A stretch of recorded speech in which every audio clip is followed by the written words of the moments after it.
What's up, music fans of the internet? I'm Derek, And I'm Kevin.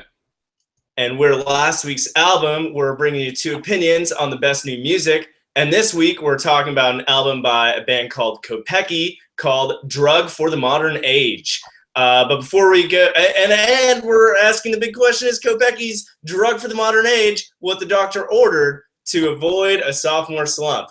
But before we go any further, we're going to start things off like we always do, drinking a beer. Cheers, Kevin. Cheers, everyone at home. Here's Derek and everyone at home. So Drug for the Modern Age is Kopecky's sophomore album, as I kind of alluded to earlier, and they so far have not had as rocky start as I have had to this intro. They are a Nashville-based sextet, and they were previously known as the Kopecky Family Band, which is the name of one of the founders, Kelsey Kopecky, although none of the band members are related. So no Kings of Leon / Kopecky here. Their previous release, Kids Raising Kids, was released in 2012. And Conrad Snyder was a producer and engineer on both albums. So there's some background, and now we're going to tell you kind of what it sounds like. Kevin, you want to start us off? Sure. I think Drug for the Modern Age sounds like Fleetwood Mac for the digital age. I like that. I think Drug for the Modern Age sounds like a livelier Postal Service mixed with a glammier Weepies. Nice. All right, so key tracks. I'm actually taking the track title and album closer, Drug for the Modern Age. Kevin, what are you going with? I'm going with number 9, Vancouver. So, want me to kick it off? Well, please. All right. Number 9, track called Vancouver, starts with this really quirky, sort of up-tempo beat, some really passionate vocals coming in, some shimmering guitars, boy-girl vocals singing together on the chorus to really nice effect. And then there's this wiry, angular guitar riff that's really nice. And about the 2-minute mark, it shifts into this more staccato, sort of marchy space, almost reminiscent of White Stripes. And then quickly goes into a spacey bridge with whirling synths and more shimmering guitars. A really good line here. I keep my fingers crossed when you're around me. And overall, just great electro, sort of stadium rock, almost like Group Love, with more edge, if you will. But tell us about yours, Derek. All right, Drug for the Modern Age, as I alluded to earlier, this is the title track, and interestingly enough, the closing track for the album. The first verse kind of starts off with soft acoustic guitar strums, legato emotive strings, harmonized vocals. In the second verse, a restrained electric guitar riff comes in, increased layering of the vocal harmonies. But at the end of the second verse, it bursts to life with hand claps, blasting brass band, crisp chirping strings, and group vocals reminiscent of a barroom chant. This ebbs and repeats to a third verse before closing out with a single voice saying, "Something changed when I looked in your eyes. There's a season where we're all going to die." Lyrically, I guess this is a good point to touch on both the track and album title. Two birds, one stone here. On the band's website, they describe the title kind of describing that one thing, any sort of object that helps people cope with the challenges they face in today's world.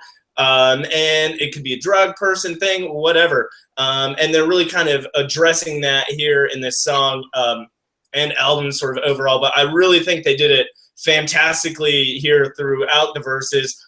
Just one example. Now the news has been closing my eyes. I can't pay you to tell me I'm fine. If my slate is about to be blank, got some people here that I need to thank. I'm not waiting for you no more. So just really strong lyrically and just bright, especially towards the end, instrumentally. So really strong way to close out the album. All right, so that brings us to best lyric. Kevin, what jumped out to you? I'm picking a line from the track Closed Doors, and the girl here is singing Kopecky, and she says, "In one room with 2 closed doors, wish these arms could be yours. Kiss me with the lights off, tell me where we went wrong." I just love that metaphor. One room with 2 closed doors of 2 ex-lovers who, can't get along anymore, and they sort of closed off those doors. Is a really, really nice thought. Eloquently put lyrically. So, what were you digging, Derek? I'm pulling one from Die Young, the album opener. It's really kind of short, and he says, if we're going to die young, we better live with our mistakes. And I just really think this kind of encapsulated kind of the overall theme here lyrically, where they were able to kind of bridge the gap between this unabashed enthusiasm for life, while at the same time accepting life's finiteness, if you will. And I think he really captured it here in this one particular line. So that brings us to overall rating, and answer to the big question, is Kopecky's drug for the modern age what the doctor ordered to avoid a sophomore slump? So, Kevin, why don't you start us off? Sure. I will start with answering the question. Is Kopecky's drug for the modern age what the doctor ordered to cure the sophomore slump, I believe is the way you phrased it, Derek. I think so. I think they're developing a really interesting new sound, especially it's a lot more electronic and a little bit fresher than their last album, which was more sort of folksy. And I think it makes a lot of sense they dropped the family band from the name because of this sort of kind of different evolution of their sound. So I don't think it's a sophomore slump at all. Overall rating, I'm going to give it a 3 out of 5. I think they have some really strong grooves. This is a great party album. It'll get everybody sort of dancing and out on the dance floor.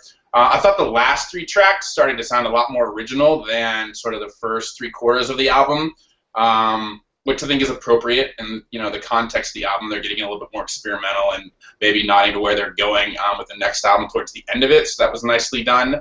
I just thought overall sometimes the pop is a little too slick, a little too superficial. Their sound, or their lyrics anyway, aren't saying a whole lot original, but again, the sounds are so smooth I can kind of forgive that. So, 3 out of 5 and not a sophomore slump. What do you think, Derek? Kevin, I'm agreeing with you entirely that I don't think this is a sophomore slump at all. I think he makes some really good points. I agree with you that I think they have a very unique sound. I think especially as you kind of mentioned with some of the last 3 tracks their sound really covered a broad spectrum. I do think, I totally agree with you. Some parts, the electronic or poppiness was a little too sweet at times, but overall, I thought that was kind of a minority at the time.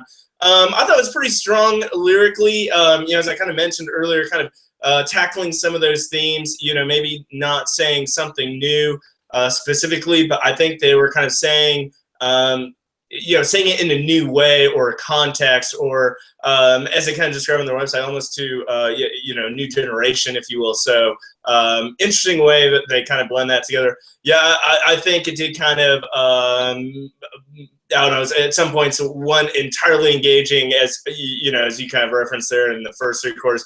I didn't think it was that bad though, so I'm giving it a 4 out of 5 overall. So there you have it.